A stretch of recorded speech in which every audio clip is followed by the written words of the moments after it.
Creative economy.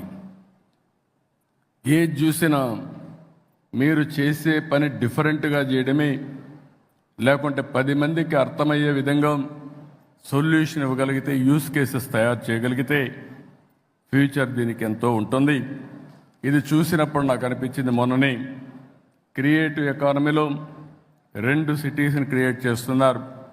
ఒకటి బాంబేలో, రెండోది అమరావతిలో. అమరావతి క్రియేటివ్ ఎకానమీ ఒక చిరునామాగా ఉంటుంది. ఈరోజు హైదరాబాద్ ఉంది. హైదరాబాద్ని మీరు చూస్తే one of the most liveable city. ఈరోజు ఆలోచించింది కాదు, 1995లో 95 నుంచి 2000 వరకు బ్లూ ప్రింట్ తయారు చేసి ఎక్కడెక్కడ ఏమి రావాలి, ఔటర్ రింగ్ రోడ్ కానీ, ఎయిర్పోర్ట్ కానీ, హైటెక్ సిటీ కానీ, జినాం వ్యాలీ కానీ, ఇలాంటివన్నీ కూడా, ఇన్సూరెన్స్ ఫైనాన్స్ సిటీ కానీ, గచ్చిబౌలి స్పోర్ట్స్ సిటీ కానీ అన్ని ప్లాన్ చేశాం. దానివల్ల ఈరోజు మీరు చూస్తే బెస్ట్ లివబుల్ సిటీగా ఉంది. ఇంకొకటి, జీవితంలో కొంతమంది కొన్ని అవకాశాలు వస్తాయి.